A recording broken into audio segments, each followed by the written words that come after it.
അനുഗ്രഹിക്കപ്പെട്ട നല്ല സമയത്തിനായി ഞാൻ ദൈവത്തെ സ്തുതിക്കുന്നു, സ്തോത്രം ചെയ്യുന്നു. 2024 പുതുവത്സരത്തിലെ ആദ്യ ദിനത്തിൽ ദൈവവചനം ശ്രവിച്ചുകൊണ്ടിരിക്കുന്ന എല്ലാ ദൈവമക്കൾക്കും വീണ്ടും വരാമെന്ന് അരുളി ചെയ്തവനായ കർത്താവായ യേശുക്രിസ്തുവിൻ്റെ ധന്യനാമത്തിൽ ഞാൻ എൻ്റെ സ്നേഹവന്ദനവും പുതുവത്സര ആശംസകളും അറിയിക്കുന്നു. ഇന്നത്തെ അല്പസമയത്തെ ചിന്തയ്ക്കായി 23-ാം സങ്കീർത്തനം 6-ാം വാക്യം നമുക്ക് വായിക്കാം. നന്മയും കരുണയും എൻ്റെ ആയുഷ്കാലമൊക്കെയും എന്നെ പിന്തുടരും. ഞാൻ യഹോവയുടെ ആലയത്തിൽ ദീർഘകാലം വസിക്കും. അനുഗ്രഹിക്കപ്പെട്ട ഒരു വേദവാക്യമാണ് നാം കേട്ടത്. ദൈവത്തിന് ബോധിച്ച പുരുഷനായി ദൈവത്താൽ സാക്ഷ്യം പ്രാപിച്ച അനുഗ്രഹിക്കപ്പെട്ട ഒരു ദൈവമകനായിരുന്നു ദാവീദ്. തൻ്റെ ജീവിത നിലവാരം മെച്ചപ്പെടുത്തുവാൻ ആടുകളെ മേയ്ക്കുന്ന താൻ കാര്യമായി ഒന്നും ചെയ്തിരുന്നില്ല. ദാവീദിൻ്റെ വിദ്യാഭ്യാസ യോഗ്യതകൾ എന്താണെന്ന് ബൈബിൾ പഠിപ്പിക്കുന്നില്ല.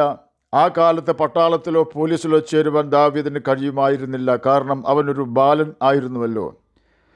അതുകൊണ്ട് തന്നെ അവൻ്റെ സഹോദരന്മാർ അവനെ ഒരു ബാലനായിട്ടും ഇളയവനായിട്ടും അപ്പൻ്റെ ആടുകളെ തീറ്റുന്നവനായിട്ടും മാത്രമേ പരിഗണിച്ചിരുന്നുള്ളൂ.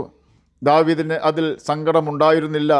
എന്നാൽ ഭൂമിയിലുള്ള മഹാന്മാരും അവൻ്റെ സഹോദരന്മാരും മാതാപിതാക്കളും ഭൂമിയിലെ മറ്റാരും കാണാത്ത ഒരു യോഗ്യത ദാവീദിൻ്റെ സൃഷ്ടാവായ യഹോവ അവനിൽ കണ്ടിരുന്നു. അതെ, ദാവീദ് തൻ്റെ എല്ലാ സാഹചര്യങ്ങളിലും യഹോവയെ അന്വേഷിക്കുന്നവനായിരുന്നു.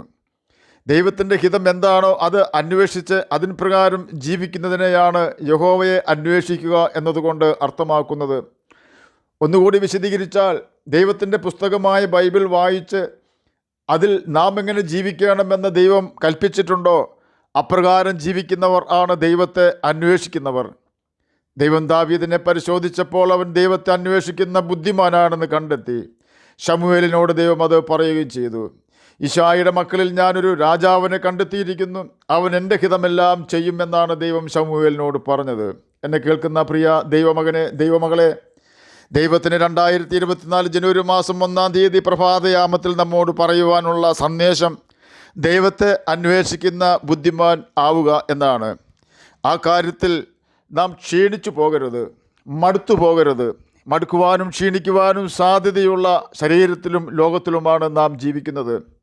യഹോവയെ അന്വേഷിക്കുന്ന ബുദ്ധിമാനുണ്ടോ എന്ന് കാണുവാൻ ദൈവം സ്വർഗത്തിൽ നിന്നും മനുഷ്യപുത്രന്മാരെ നോക്കുന്നുവെന്ന് 53-ാം സങ്കീർത്തനം 2-ാം വാക്യത്തിലും, ദൈവത്തെ അന്വേഷിക്കുന്ന ബുദ്ധിമാനുണ്ടോ എന്ന് കാണുവാൻ യഹോവ സ്വർഗത്തിൽ നിന്നും മനുഷ്യപുത്രന്മാരെ നോക്കുന്നുവെന്ന് 14-ാം സങ്കീർത്തനം 2-ാം വാക്യത്തിലും, യഹോവയുടെ കണ്ണ് തങ്ങൾ ഏകാഗ്ര ചിത്തന്മാരായിരിക്കുന്നവർക്ക് വേണ്ടി തന്നെത്താൻ ബലവാനാണെന്ന് കാണിക്കേണ്ടതിന് ഭൂമിയിലെല്ലായിടവും ഊടാടിക്കൊണ്ടിരിക്കുന്നുവെന്ന് 2 ദിനവൃത്താന്ത പുസ്തകം 16-ാം അധ്യായം 9-ാം വാക്യത്തിലും രേഖപ്പെടുത്തിയിരിക്കുന്നു.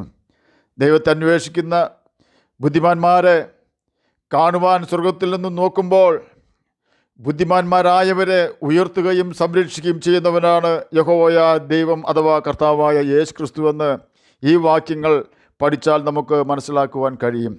ഹാനോക്കിനെയും നോഹയെയും അബ്രഹാമിനെയും ദാനിയേലിനെയും എല്ലാം ദൈവം അപ്രകാരം കണ്ടെത്തുകയും അവരെ സംരക്ഷിക്കുകയും ചെയ്തു. ദാവീദിൻ്റെ ദൈവാശ്രയവും ദൈവഭയവും ദൈവവചനത്തോടുള്ള അനുസരണവും നാളുകളായി ദൈവം കാണുകയാണ്. മറ്റതിനേക്കാളും ദൈവമുഖത്തേക്ക് നോക്കുവാനുള്ള അവൻ്റെ ആഗ്രഹം വലിയതായിരുന്നു എന്ന് ദൈവത്തിന് മനസ്സിലായി. തൻ്റെ അപ്പൻ്റെ ആട്ടിൻകൂട്ടത്തെ തീറ്റുമ്പോഴും അവൻ തൻ്റെ കിന്നരം ഉപയോഗിച്ച് ദൈവത്തെ പാടി സ്തുതിച്ചു. സ്തുതികളിൽ മേൽ വസിക്കുന്നവനായ കർത്താവ് അവനോട് കൂടെ ഇറങ്ങി വസിച്ചു. അവൻ്റെ ആടുകളുടെ സംരക്ഷണം ദാവീദിൻ്റെ വലിയ ഇടയനായ കർത്താവ് ഏറ്റെടുത്തു. അവൻ്റെ ജോലിയുടെ പേര് ആടുകളെ തീറ്റുന്നവൻ എന്നാണെങ്കിലും സത്യത്തിൽ ആടിനെ തീറ്റിക്കൊണ്ടിരുന്നത് യഹോവയായ ദൈവം തന്നെയായിരുന്നു. എന്നെ കേൾക്കുന്ന പ്രിയ ദൈവമകനെ, ദൈവമകളെ, നമ്മുടെ ജീവിതത്തിൽ പ്രധാന സമയം നാം യേശുവിന് വേണ്ടി നീക്കിവെച്ചാൽ നമ്മുടെ എല്ലാ പ്രവൃത്തികളെയും അനുഗ്രഹിക്കുകയും നമ്മുടെ കൈവേല സാധ്യമാക്കി തരികയും നമ്മുടെ ഭവനങ്ങളിലെ കുറവുള്ള കാര്യങ്ങൾ കണ്ടെത്തി ഭവനത്തിൻ്റെ ശൂന്യതകളെ മാറ്റി കാര്യം നടത്തി തരികയും ചെയ്യുന്നവനാണ് കർത്താവായ യേശുക്രിസ്തു. ആടുകളുടെ പുറകിൽ ഓടി നടന്ന് അധികമൊന്നും ദാവീദിന് അധ്വാനിക്കേണ്ടി വന്നില്ല. കാരണം ദാവീദിൻ്റെ കിണരത്തിൽ നിന്നും ഒഴുകി വന്നുകൊണ്ടിരുന്ന ദൈവത്തെ സ്തുതിക്കുന്ന ശബ്ദങ്ങൾ ശത്രുമൃഗങ്ങളെ അവിടെ നിന്ന് ഓടിക്കുന്നതിനും തൻ്റെ ആടുകൾ തൻ്റെ സമീപം തന്നെ നിന്ന് ഭക്ഷണം കഴിക്കുന്നതിനും ഇടയാക്കി തീർത്തു. ദൈവത്തെ അനുസരിക്കാതെ ദാവീദിൻ്റെ ആട്ടിൻകൂട്ടത്തിലേക്ക് വന്ന കരടിക്കും സിംഹത്തിനും മടങ്ങിപ്പോകേണ്ടി വന്നില്ല. ശവങ്ങളായി അവിടെ തന്നെ കിടക്കേണ്ടി വന്നു. എന്നെ കേൾക്കുന്ന പ്രിയ ദൈവമകനെ, ദൈവമകളെ, നാം ദൈവത്തെ പ്രസാദിപ്പിച്ചുകൊണ്ട് ജീവിച്ചാൽ നമുക്കെതിരെ പ്രവർത്തിക്കുന്ന സാത്താന്യ ശക്തികളെയും വ്യക്തികളെയും രോഗത്തെയും ബാധകളെയും നമ്മിൽ നിന്നും നമ്മുടെ ഭവനങ്ങളിൽ നിന്നും നീക്കിത്തരുന്നവനാണ് കർത്താവായ യേശു ക്രിസ്തു.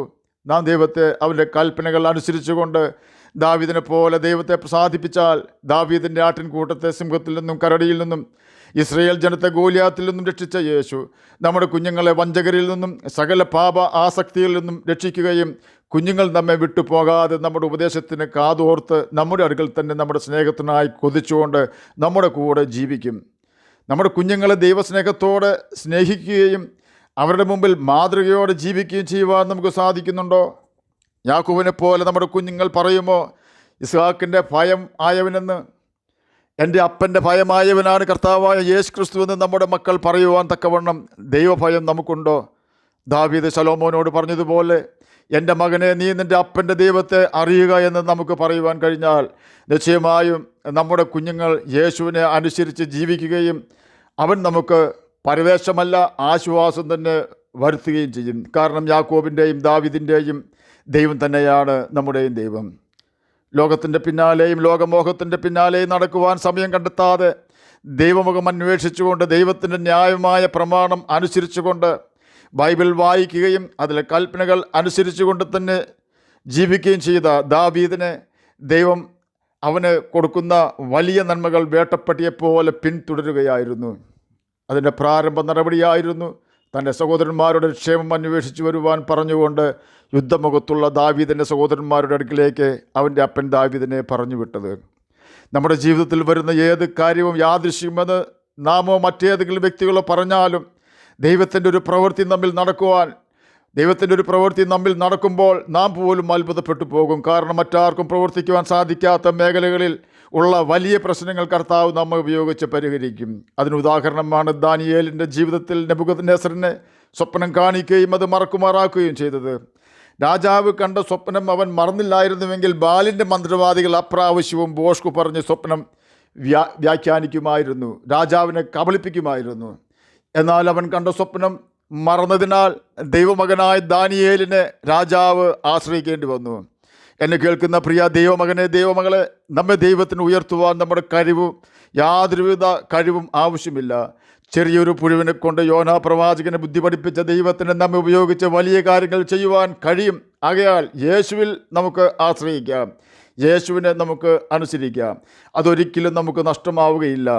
അന്ന് ദാവീദ് സഹോദരന്മാരുടെ ക്ഷേമം അന്വേഷിക്കാൻ പോയപ്പോൾ മിടുക്കന്മാരായ തൻ്റെ സഹോദരന്മാരുൾപ്പെടെ രാജ്യം ഭരിക്കുന്ന രാജാവും എല്ലാ സൈനികരും 40 ദിവസമായി പേടിച്ച് വിറച്ചിരിക്കുന്ന കാഴ്ചയാണ് ദാവീദ് കണ്ടത്. ദാവീദിനെ ഗോലിയാത്തിനെ കണ്ടപ്പോൾ സത്യത്തിൽ കൗതുകം തോന്നിക്കാണും. കാരണം കരടിയേക്കാൾ സിംഹത്തേക്കാൾ ഇവനെത്ര നിസാരൻ എന്നാണ് ദാവീദിന് തോന്നിയത്. നാറ്റം വെച്ച ലാസർ നാറ്റം മാറി പുറത്തു വന്നപ്പോൾ തലവേദനയാൽ ഭാരപ്പെടുന്ന ഒരു വ്യക്തിയുടെ പ്രതിസന്ധി എത്ര നിസാരമാണെന്ന് ലാസർ പറയുന്നത് പോലെ ഒടുക്കം ശൗൽ രാജാവ് ദാവീദിനെ തന്നെ ഗോലിയാത്തിനോട് യുദ്ധം ചെയ്യുവാൻ അയച്ചു.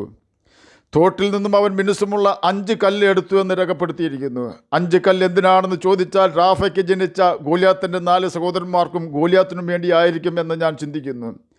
ദൈവം ദാവീദിന് ഒരു പക്ഷേ തോന്നിപ്പിച്ചിരിക്കാം, നമുക്കറിയില്ല. ഒരു കല്ലും കവിണയും ഉപയോഗിച്ച് ദാവീദ് ഗോലിയാത്തിനെ ജയിച്ചു. സത്യത്തിൽ യഹോവയായിരുന്നു ഗോലിയാത്തിനെ കൊന്നത്. നെറ്റിയിൽ കല്ല് പതിഞ്ഞാൽ ന്യായമായും പുറകോട്ട് വീഴുവാനാണല്ലോ സാധ്യത. എന്നാൽ ഗോലിയാത്ത് കവിണ്ണ് വീണു. ആർക്കും സാധിക്കാത്ത കാര്യങ്ങൾ സാധ്യമാക്കുവാൻ തൻ്റെ കൽപ്പനകൾ അനുസരിച്ചുകൊണ്ട് തന്നെ അന്വേഷിക്കുന്ന നമ്മെ കൊണ്ട് തന്നെ ചെയ്യിച്ച് നമ്മെ മഹാനാക്കുവാനാണ് കർത്താവായ യേശു ക്രിസ്തു ആഗ്രഹിക്കുന്നത്. കാരണം നാം യഹോവയ്ക്ക് വിലയേറിയവരും മാന്യരുമാണ്. ഒരേ ഒരു കാര്യം മാത്രമേ നാം ചെയ്യേണ്ടതുള്ളൂ. ദൈവവചനമായ ബൈബിൾ വായിക്കുകയും അതിൽ നാം അനുസരിക്കണമെന്ന് കർത്താവ് കൽപ്പിച്ചിരിക്കുന്ന കൽപ്പനകൾ അനുസരിക്കുകയും ചെയ്തുകൊണ്ട് ദൈവത്തെ അന്വേഷിക്കുന്ന ബുദ്ധിമാനായി ജീവിക്കുക എന്നതാണത്. എന്നാൽ നന്മയും കരുണയും ആണ്ടിൻ്റെ ആരംഭം മുതൽ അവസാനം വരെയും നമ്മെ പിന്തുടരുക തന്നെ ചെയ്യും. ആട്ടിൻകൂട്ടത്തെ മേയിച്ചുകൊണ്ടിരുന്നപ്പോൾ അവൻ ദൈവത്തിന് സമയം കൊടുത്തു. ദൈവം അവൻ്റെ ആട്ടിൻകൂട്ടത്തെ പരിപാലിച്ചു. ഗോലിയാത്തിനെ കൊന്ന് ഇസ്രായേൽ മക്കളിൽ നിന്നും നിന്ന മാറ്റുവാൻ ദൈവം അവനെ തന്നെ ഉപയോഗിച്ചു. അവിടെയും അവൻ ദൈവത്തെ പ്രസാദിപ്പിച്ചു. ദൈവം അവനെ ഇസ്രായേലിൻ്റെ രാജാവാക്കി. അവിടെയും ദൈവത്തെ അവൻ പ്രസാദിപ്പിച്ചു.